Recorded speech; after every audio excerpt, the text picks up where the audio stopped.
Hey everybody, welcome back. I know it's been a while, I apologize for that. I have been busy and I've been lazy. So now that we got that out of the way, without further ado, we're back on Windows. Let me zoom you out here. So, brought you inside this time. I did film another video in between this one and the last one about painting all these, and I did it outside, and the freeway noise was too much to handle in my opinion. So thank you for those who stuck around with the last video, but we're inside this time. So I got all the windows painted. They turned out real good. This is basically just some satin black with satin clear. And when I did that, I also used some SEM self-etching primer. It's expensive, but it works really good. So I went through all of these window frames and everything. I'll throw up some pictures if I have them. I went through everything with soap and water, pressure washed them, and then I went through with 140 grit or 160 grit gold Scotch-Brite pad. Went through, scrubbed everything once again with soap and water, and then over everything with mineral spirits, wiped it down super good, made sure there was no filth on it anywhere. It was all scuffed just right. And then SEM and like 3 coats real quick back to back, and and then satin and then clear. And I did have some problems with flash times. It was like 90 something degrees that day, and I ended up not hitting the clear fast enough on top of the satin black, and I ended up with some solvent lay, but I took care of that. Everything looks real good now. I have one window done already, but I wanted to bring you guys in for the second window and just catch you up on everything. So since this video and the last, I've also tinted the windows. These turned out pretty good. This is I want to say it's 35%, and I did end up using some sticky back stuff. If you do tint your own windows, at least the way I did this, is I cut off the film wherever I plan on it sealing to the window frame itself, because while I'm sure it probably would have sealed fine, I would just rather the butyl actually be stuck to the glass itself, and also the glazing bead will cover any discrepancies you have. So I just cut it basically 3/16 back, used a straight edge, ran a razor knife down it, peeled it all. So we got all those windows tinted, we got everything sealed up. Like I said, I have one whole window done, and then I have this window. See if I can not drop it here. Don't want to take it off there yet. I'm trying to stage everything in a small little operating area. But I have that window done. That is the sliding window. So the reason I didn't cover any of that is because you're going to see everything that takes on this window alone. And I do hope this video helps some people, because this glazing bead, it was enough to tear my hair out. I could not get it to work. Just pushing so hard, my thumbs were going numb. Very frustrating experience. And then when I finally did get one window done, I did it inside out and my tint was on the outside. So that was a bad experience. Also part of the reason why I've been lazy. Didn't film that, which not that it matters because I would have deleted it. So we are gonna throw this window together. I have all the odds and ends worked out at this point. I hope this should go pretty fast. So I guess let's go ahead and get to putting it together. I will mention on this window, I guess we'll go ahead and pull it out. Like I said, not a lot of room. On these windows, when you tear them apart, there was those clips I mentioned. And what I did on those clips, because they were all broke, is I ordered some felt. It's 3/16 wide by 1/8 inch thick, I think, and it's sticky back. And I ended up gluing it onto that on the spots where the plastic would have been, to help it slide in the channel. And on the other window that I have done, it seems to work pretty good for now. Also, I didn't want it to scratch up the paint inside the channel, because I did paint inside the channel to make it all seamless. So I tried to make that look as good as I could. And then on the back side, you'll see there's brand new felt here as well. And that is called T-line felt. It's 3/16 T-line felt. It's used for like screen doors. But it slides right inside that aluminum extrusion. And that's what they had from factory. Mine were all crusty. And if I wanted to paint it the right way, I had to take them out anyways. So got that replaced. I believe that's pretty much everything that I've ordered is that felt, those. I will link this glazing bead in the description. It's just 1/8 inch glazing bead. I believe I got this from Pellin Enterprises. It was the cheapest place I could find it. It's still quite expensive, but I got that all for there. Yeah, I think let's go ahead. I'll get you guys set up a little bit and clear off my workstation some, and you're ready to go. Okay, I got you guys all switched around here so we can film a little better and work a little better. Hopefully got enough light going on. Took the lampshade off. I put the sliding window in, which is fairly simple. You just start it over on this side where you can spread that aluminum frame apart, and then you work the top up and over it, and then you should be able to slide it in. Pretty simple there. Should fit pretty good with that felt. It slides real nice. Obviously it's on the handle, but it does slide good. It actually slides better than it did before. And now we're going to put this piece in.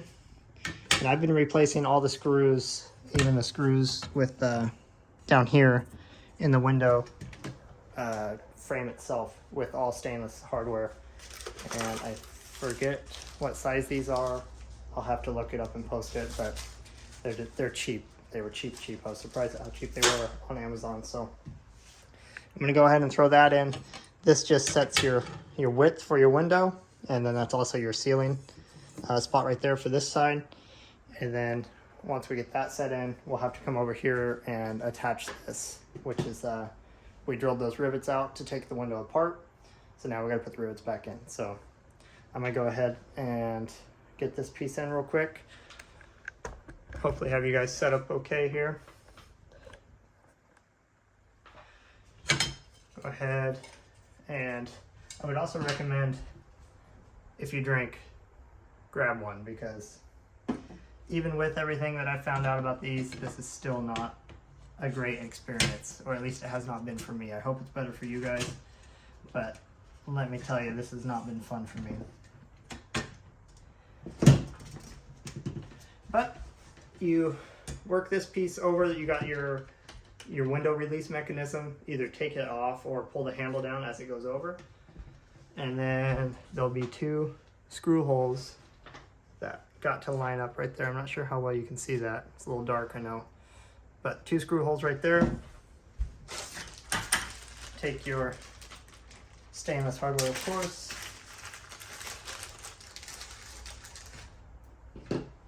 Thread it in, and then after you thread these in and after you have your windows all installed, what was factory was there was some silicone there, if you guys remember from the video, or tearing your own apart. So once this is installed, I'm going to go ahead and put some silicone back on it, just for the sake of doing it. I don't think this will be the spot that leaks, but it was there from factory, so why not? And it's a little slotted hole there, so I'm just going to line it up with center. I don't really know where's the best spot. Scratched up the paint a little bit, but I'm okay with it. The good thing about this satin black is it'll be easy to touch back up. So get this side all threaded in. Main thing is you want to make sure they're even, so that way you have a square center, because if it's not square, not only will it struggle to seal right, it'll also not look the greatest. If you're like me, I can see things out of square all the time. It has to do with what I do for work. It's actually very frustrating sometimes. But now that we got that all in, see that scratched up paint there. But windows in, or the center beams in, lines up flat with these. That's the main thing. You want to make sure it sits flat down with your other ceiling surface. And then over here, I have one already cut. These are just stainless strips, 18 gauge, I think is what I used for it. And these go in place of, see if I have an old one. I might not. But these go down right there in those 4 holes, if you guys remember taking those apart. So I have to grind this down a little bit. These are, I think, 5/16, and I should have sheared quarter. I did shear a couple different sizes, but the quarter ones I sheared are like 3/16. It's kind of hard to get perfect with these little measurements. So I'm going to grind this down a little bit. I'm going to set it up to it, mark it with a Sharpie, drill it out, and then we'll throw some rivets in it. And then this frame will be fully solid and ready for the new window to go in. So I'll bring you back when we're ready to throw some butyl tape on it. Okay, we're back, and we got our little stainless piece in here. I had to clearance right here for a screw hole, but that was minuscule. Just letting you guys know I didn't have to do that on my other one, but just watch when you're doing this that you might have to clearance for some screw holes. So I'm using a number 30 bit, and I believe these are 4 6s, or there might be 4 2s. Either way, little small stainless rivet. For those who haven't used a riveter before, you don't have to have a Milwaukee one or an electric one in general. Milwaukee's the only one to buy though. You can do these by hand. Stainless, even small ones, it gets to be a pain in the butt sometimes, so I use these. We have them at work, makes it easy. Put it in the hole there and just pull the trigger. So now you can see all those are in. Get you upside down a little bit here. You can see everything's lined up. And that's what you want. When you go to put this together, you want to make sure that this seam right here is nice and tight, because that's going to hold your window in the spot it needs to be, as well as the smaller the gap, the easier it is to seal. So go ahead and get that all done. And then you're going to want to come through, and this is kind of a crucial step too, especially if you're like me and you let stuff sit for extended periods of time. These have a ton of dust on them just from being outside or some parts being inside. The fingerprints, oily fingerprints. You want to go over all the sealing surfaces. So this area here, these away, this area here, as well as where it's going to meet up with the window itself. So, I mean, you can see, or at least hope you can see, dust just from sitting. So make sure you wipe it all. Use some alcohol. You could use higher concentrations of alcohol, would probably be better, but that's just what I have on hand, and it's worked for the other windows. So we're gonna wipe that down. Then we're gonna run our butyl tape around it, and then we're gonna get our window, which I have over here temporarily, and wipe the back side of that down, and we're gonna mate them. And I will go ahead and probably wipe this down and set up a time lapse, for putting the butyl tape down. It's pretty simple. What I did was I used 3/4 butyl tape, which I ordered because I'm going to be using butyl tape to seal the whole window to the camper, and 3/4 was pretty much the perfect size. So when I ordered it, I got like 3 rolls, and I think I'm only gonna need like 2. So I took the 3/4 strip and I just cut it down with a razor knife, and it seems to work pretty good, because even if it's too wide, or if you guys can only buy 1/2 inch or 3/8 or whatever, even if it's too wide and it squeezes out like this did, you come back through with your razor knife and you cut off all the excess, so it really doesn't matter. So I'm gonna go ahead and get that sealed up or cleaned up, and then throw some butyl on it, and I'll do that in a time lapse real quick, and I'll bring you guys back after I have the window in.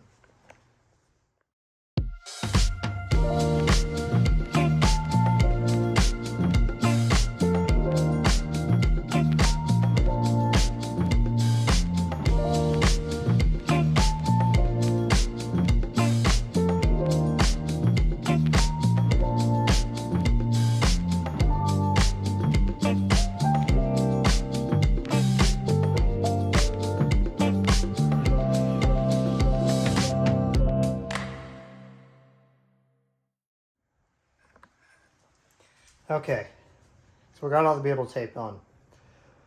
It's kind of a pain in the butt. It's easier if you prepare better ahead of time. So what I would do, hindsight 2020, is if you had to buy the thicker stuff and cut it in half, is I would find a place to stretch it out a fair amount and actually cut through it and cut through the paper as well, and then make 2 separate strips of the butyl, because even if you pre-cut it like I did for the video, when you roll it back up, it kind of sticks back to itself, which is good that it does that, and I'll show you why on the window, but it does become kind of a pain in the butt. So basically, I try to keep all my seams on the top of the window, just for the fact that if water was to get in there, it's more likely, with the glazing bead and everything, it's more likely to try to get in down here. So if we can keep the seams away from it, that's great. But unfortunately, that doesn't always work. So what happened there was, if you are pulling on this butyl, it stretches really easily. And if you stretch it too thin, you might be able to make it work. But that means you have to push the window. You have to push the window to the lowest point of the butyl. So if you have a spot that's half the diameter or half the thickness of all the other butyl, then you have to push the rest of the butyl all the way down to that thickness for it to seal properly. And it's a bigger pain in the butt than it is just to fix it. So what I did was I snapped it up here, and then I peeled it back and ran it over a little bit. You want some overlap when it comes to the seams, just so that way it's a good seal. Like I said, it sticks to itself pretty good. So now, naturally, this is the highest spot because it's 2 layers. So when it comes time to put the window in, we'll have to apply extra pressure there to even it out. But that's fine because we can just cut the excess butyl off the back like I was talking about. So we got the butyl in everywhere. And I want to mention that when you put that butyl in, oh, big zoom, there's an aluminum band back here. Or I don't know if a band is the right word for it, but there's an aluminum piece that comes up as part of the extrusion, and that is actually what's going to end up catching the back of the glazing bead.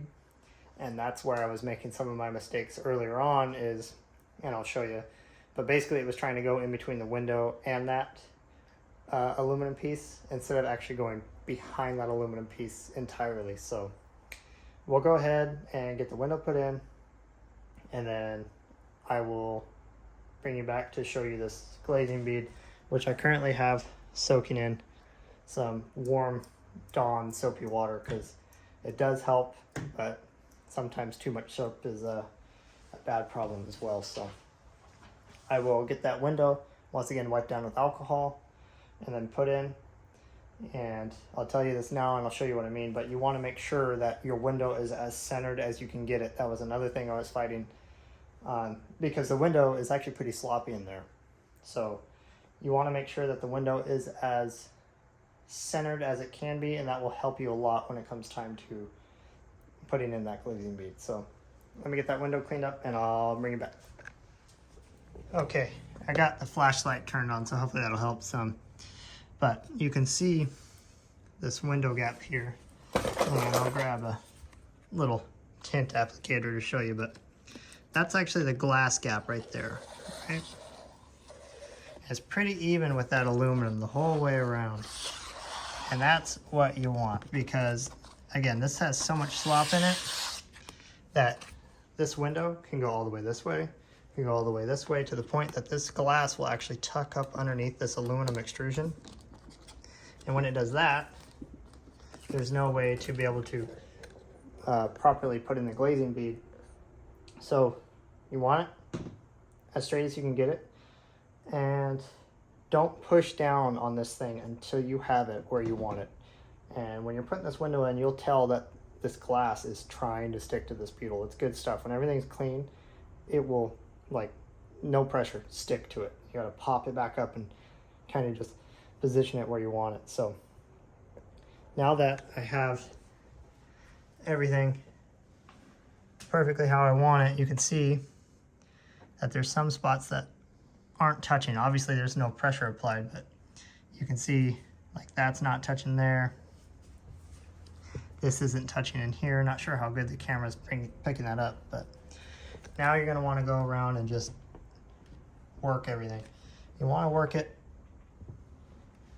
the same amount all the way around, and you'll be able to tell it's going in there. You're gonna wanna do this a couple times. See those lines in there? They start to go away. And then the other thing I keep this applicator tool for, or the tint tool, is you can go up behind it. This is going to be tricky. Let me throw you on this mode. You can go up behind it. See what you look like there. And push in that butyl if you need. So if it's squeezing out anywhere too fast or it's not thick enough in any spot, you can come in, kind of push that back into place. And when you push it back into place, it'll give you more height that you can then push back down on it. So even it out, go around it, make sure that everything is perfectly sealed, because you really only get one shot at this unless you want to take your whole window back apart. So do it right, make sure it's on there. I'm going to take some of that Dawn soap, get it on my hands, and just kind of slide my hands around it while applying pressure. Obviously don't put any pressure in the middle of the window. Stick to the edge as close as you can. You don't want to put your hand through it. Yeah, just get it to the point you can see it's kind of squeezing out the back, or if you're looking through the window you can see it's completely sealed. And once you do that, you'll be ready for the glazing bead. So be right back. All right, there we go. Got it all smashed in evenly the whole way around. You can see that it's starting to come up on the edge a little bit. This corner is a good example. I can kind of catch the edge of that butyl, which is good. That means it's pushed out where it should be. However, you do want to make sure, because again, that glazing bead is going to go over the edge of that aluminum. You want to make sure that butyl isn't sticking up too high, because that glazing bead will actually catch the butyl and it'll be then too thick to push in the right way. And I said I was going to show you this this gap here. This is another reason why it's important for it to be centered, is that glazing bead, instead of wanting to snap back into that channel back here, it will actually try to snap along the side of this, the glass itself and the aluminum piece coming up. So if it does that, it doesn't have enough tension to push down and seal on the glass. See if I can find you an edge of this. So, of course, there's going to be soap on it. So you can see that this is going to go behind that aluminum, and then that is going to snap into this lip here. And then that angle that it's going to force, or that angle it's going to be set at, is going to force this piece to kind of flatten out on the glass and apply pressure, and that's what actually gives you that seal. So the way I kind of understand it is mainly that this actually helps hold the glass in more than anything. Obviously it does help seal it, but it helps hold the glass in, and then the butyl is doing the majority of the sealing. So you want to make sure your butyl's good.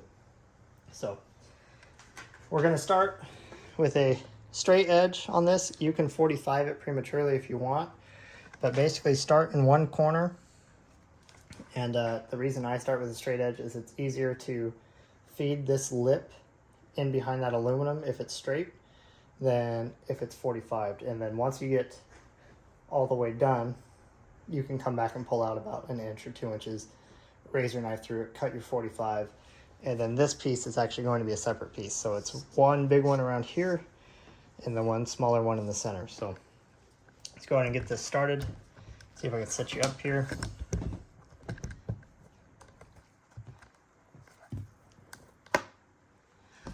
So you want to kind of push this in, and again, make sure it's going behind that aluminum. Let's see if I can zoom you in. See that aluminum right back here underneath that? So you can tell that that is being contortioned the way it's supposed to. So now you push that starter piece up to the edge, and you know that everything is where it should be as far as where it's sealing. So now what I've learned, before I was just trying to push all this in and it was a pain in the butt. So apply a twisting motion here, and that's going to help try to guide it in. And then use both thumbs. Let's move you. Woo, broke my thing. Hold on. Okay, we're back. Sometimes I get too aggressive with the Chinese doodads. So, like I said, we're just going to keep applying a twisting motion onto this, and that's going to help guide it back in there. And the best piece of advice I've seen online, and it's pretty much the only piece of advice I've seen online about glazing bead, is if you think it's in, it's not. You have to absolutely 100% for a fact know that that is seated right, and you will push on this till you are purple in the face and your thumbs are black. I mean, it's not great.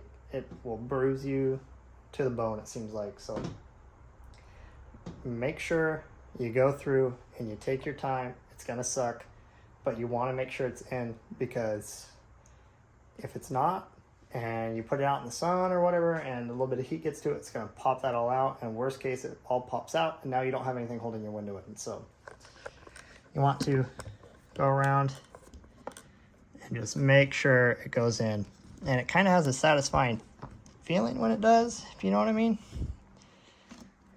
Kind of works itself in there. Can't really see what I'm doing there, sorry, and I know it's a little dark, but kind of got just keep popping it in. And here, I'll actually tell you that's not in, and the way you can tell is if you take your fingernail and pull on it, it starts to come out. When it's in, it will not do that. So this is going in, we're in the right direction. So now what I do is come back through and I work it towards the center, applying pressure down and in towards the channel. And after you do that enough times, now my fingernail can't grab it. It's actually in. So basically do that the whole way around your window, and you want to make sure that this edge doesn't get pulled away. You want to make sure that's tight. So every time you go a couple inches, go back, make sure nothing slid, because if that slides, you kind of got to cheat it. And let's see if I can show you where I had to cheat it. Right here. That's actually two pieces right there, because I wasn't paying attention when I was like, oh yeah, I'm finally getting it. I got all the way to the end, and I already had a pre-cut piece, and it was an inch short, and I was like, you know, I'm not going to do this again. So I just cut a little piece and pushed it in there, and once I have to silicone everything anyway, so once I silicone, I'll take a little black silicone and go over that. You won't see it, and it won't matter anyways, but just make sure that when you do it, you keep it to the edge, and then you won't have that problem. So I'm going to set you guys up on another time lapse, and I'll get this piece put back or fed all the way in, and then we'll come back when we have to put this last piece in, and then that's it. We're done. I know I said this is a pain in the butt. Believe me, it is, especially when you're learning all this by yourself. So be back shortly.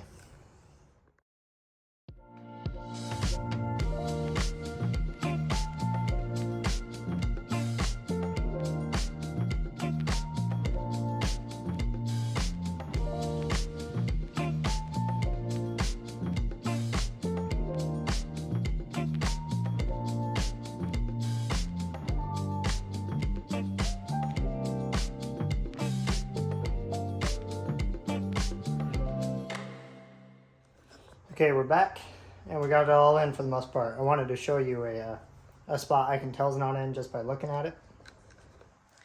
But you can see that's all pretty uniform, except for right in here. So here you can't see an edge, fingernail won't grab it. Here, see how I can just grab that easy with my fingernail? Can't grab it, can't grab it. We're good, and we're bad. So it's relatively easy to see spots that need work, especially once you've done a couple of them like that. Get my fingernail in there, I know it's not in. So right here, that isn't perfectly in. The corners are kind of a pain, but they're also easier in a sense. So you just gotta work it, do a little bit at a time, and once they pop in, you'll be able to tell because it'll just suddenly, it'll roll over and it'll lay tight. It'll lay tighter than the rest of it. Even with that popped out, you can see that it's laying tighter than the rest of it, and it does create a pretty good seal. The other way to tell if a spot's in or if you have it in right is you can't get your fingernail under it. That's tight to the window, versus over here, fingernail goes right under it. So there's a couple of tricks you'll pick up along the way. This is still probably 75% faster than the first one that I ever got done, and then it was backwards anyways. But hopefully the couple tricks that I've already learned will help you be able to get yours done faster, and hopefully even faster than I'm able to, because this has been a pain, but I am glad this is the last window. These have turned out really good, but it has been a pain. So anyways, I'm going to get these massaged in a little bit more. Worth noting that sometimes if you can't get it in, like no matter how hard you're trying, pull it back out and make sure you don't have any butyl on the backside. Not sure if that time lapse picked it up, but sometimes you will get butyl, like I was saying. So that happened to me over on this side. So sometimes it's worth it just to pull it back out all the way and rework it in, and sometimes it falls right back in place. So let me get this wrapped up, and then I'll show you how to cut the 45s and just snap that piece in. Okay, so you can see I got this one 45'd, ready to go. Here's a little piece I took off of it. When you go to do the sliding windows, they have that screw that comes in that holds the straight piece to, essentially holds this section to the rest of the window frame. It's got screws coming in, and the glazing bead will actually catch the screws. So you'll have to come in and kind of shape up the edge right here just a little bit, just so that way that glazing bead isn't trying to catch it and it's not trying to push it up out of the window. It's just something I kind of picked up, and I was going to show you guys on these ones, but because there's some screws I don't have to, but I figured I'd bring it up. So the way I was doing this is you kind of just get it in there just enough, have enough hanging out that you can peel it out pretty easy, and then just kind of guess a 45. I mean, you don't have to guess. You could actually get out your square if you want, but I know that that corner right there is as far as we're going to be on our furthest edge. So I'm going to take this, I'm going to guess 45 in from that. I am going to set my phone down to try to make it look somewhat nice. So there to there. Just give it a slight cut in. If you don't have a painted window, it doesn't matter, or a painted window frame. I'm trying not to scratch it more than I already have. And then obviously try not to scratch your glass. So we'll slice that in. That came out a little bit curved, which is fine. I can trim it just slow. Use this razor blade quite a bit. Obviously be careful, don't cut yourself, or do, it's up to you. So now we'll snap this in all the way.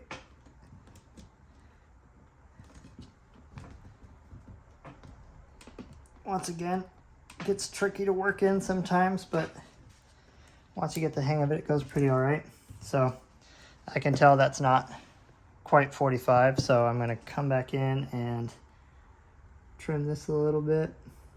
Doesn't have to be perfect because you can use your straight piece and you can actually match whatever angle you want, but if you want it to be symmetrical, then try to get it close to 45.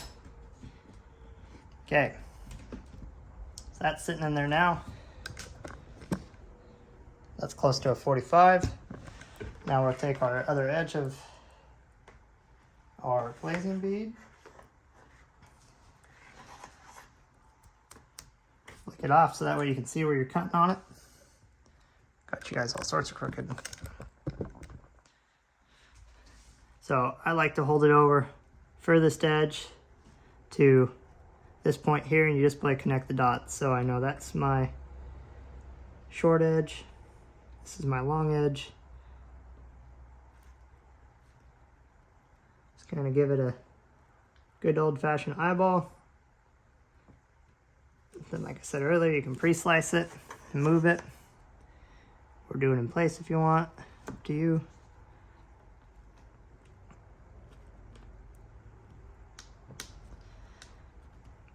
Make sure when you're pushing on the backside of a razor blade, you don't cut yourself there too. That is still sharp. I've done it before. I'm sure some of you have too, but it is worth noting if you're doing it this way.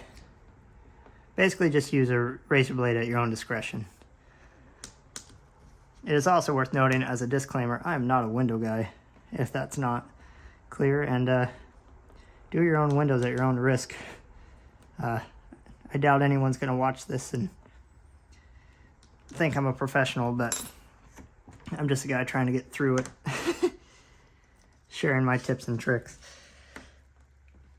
So, now that you got that at 45, you start it and you run it up, and that one actually turned out pretty good first try.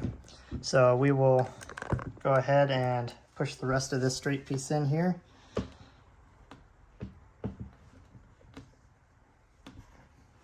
And this straight section always seems to go pretty all right for some reason.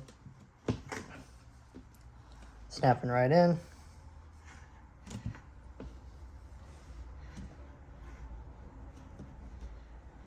Okay, all the way to the edge, just like that. So now I would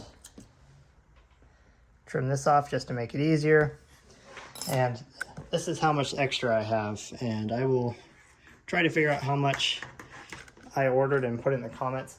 So all 4 panes of glass use this glazing bead, as well as the rear door. If you want to reseal the rear door window, it also it uses this glazing bead as well. So, and someone was asking about the rear door.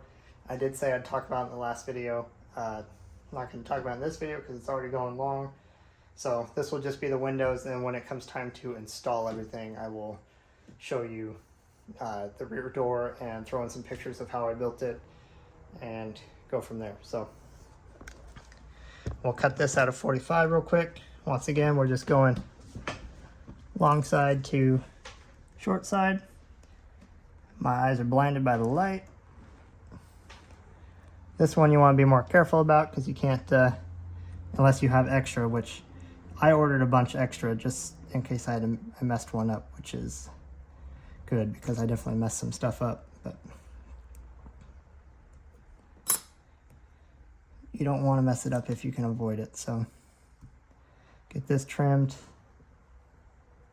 This razor blade's been used way too much. Then pop her in. Ooh.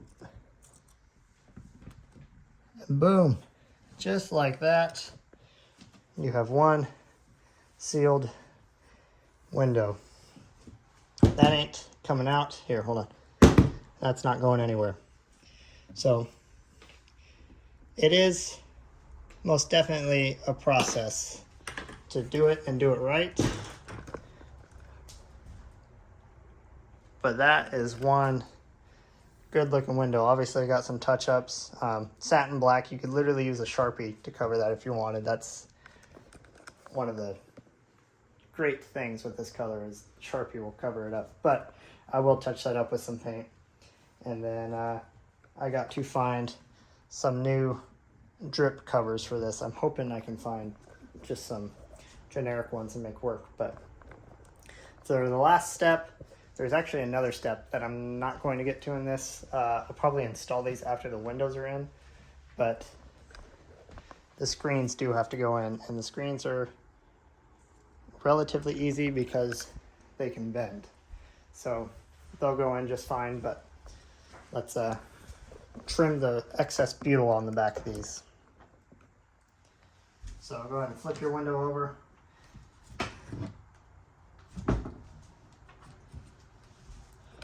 And now you can see where all that butyl's been squeezed out, and that's good. That means it's got a good tight seal and everything. So I like to take my razor knife, do this with 2 hands. This is the tinted side of the window, so I have to be real careful on A, not cutting into my paint and my aluminum, and B, not trying to screw my tint up. So just kind of lightly drag with a non-aggressive angle.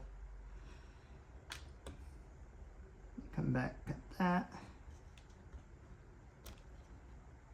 And then this stuff just peels right off.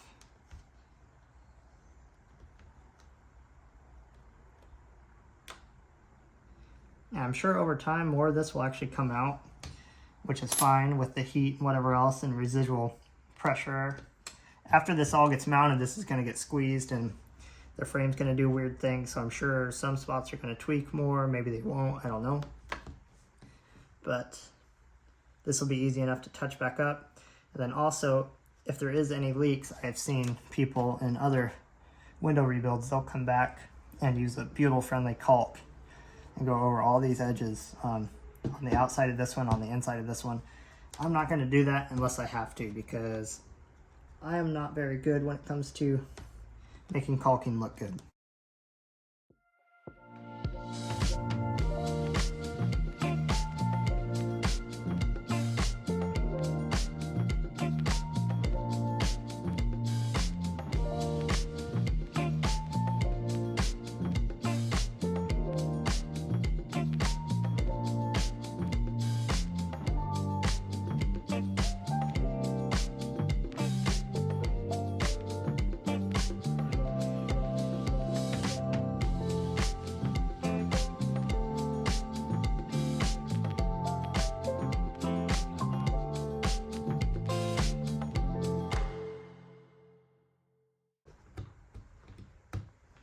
That. Sorry for the radio silence there, just trying to bust that out real quick. So now you can see we got a sliding window and a sealed window all around. Turned out real good. Again, guys, the main thing is just make sure that your windows are, or the glazing bead is set where it needs to be and it's pushed in right. I can't stress that enough. It's what I fought the most. And again, I hope my little tips that I've learned along the way, or tricks I've learned along the way, have turned into tips. I hope they work for you guys. And if you decide to do this, more power to you. I definitely wouldn't do this again unless my windows were actually leaking. I did this for the fun of it, thought this would be a quick little thing to do. It was not, and is what it is. I'm happy they're done now. I honestly probably still would do it again, but I'd be a lot more hesitant if I had known how much of a pain these would have been. But either way, they're done. They're ready to get installed. That's a big step. That means I can start waterproofing the camper. I did also get the front windows done, and I might have to go run. They're outside. It's dark right now, but I made templates out of the old windows. The old windows were cracked, and I bought some 1/8 inch smoked dark gray Lexan or plexiglass, what do you want to call it, and I cut it out with a bandsaw at work. I would recommend using a bandsaw because like a jigsaw, it bounces up and down, and it cracked it multiple times. So the bandsaw did a good job because it just pulls straight down into it and then cuts slow, and those turned out good. I actually got to rework them a little bit. The seal, which is this stuff right here, for those, is kind of finicky to work with. It doesn't really sit right in there. It's, again, just something like this. So one of them I think I need to kind of redo, but I'll go get that real quick just to show you guys, and then we'll wrap the video up. So here you got the over the cab window, and you can tell that's got a good smoke color to it. I'll link that as well. I found that on Amazon. It came as a 2x2 or 3x3 piece of acrylic, or like I said, polycarbonate or plexiglass, what do you want to call it. And then this is how that seal fits in there. And it's not perfect, and I think that's kind of why I might want to go back over it. I'm not sure. I haven't fully decided yet. The corners don't fit perfect. I don't know. It's just kind of it's a hard thing to work with, I think. And I might have screwed myself a little bit too, because I was using super glue, this stuff here, to basically dab on the inside of this channel. So dab it on the inside of this channel or on the outside of the glass before you stick that on, because this stuff will try to fall. I mean, it'll pull off just easy peasy, especially when you're trying to put it in this, because this is a straight piece of plastic that you're forming to a curve. So it's a pain. I was using the super glue, and I think I actually probably used too much super glue, which has caused like certain spots to be kind of loose and other spots to be tight. And I think I will use super glue again if I'm doing it. I'll just be more careful of how I apply said super glue. So basically this is what our windows are going to look like, and I'm honestly really happy with it. That's one hell of a look. It's going to go great with the gray, and hope to have these installed this week. So I appreciate you guys for hanging out. If you did hang out, I hope this video has helped. Sorry for how long it took. I know it's been a while, like I said, but no more excuses. Appreciate you guys watching. It's late. I'm going to go to bed and upload this video tomorrow. So thanks.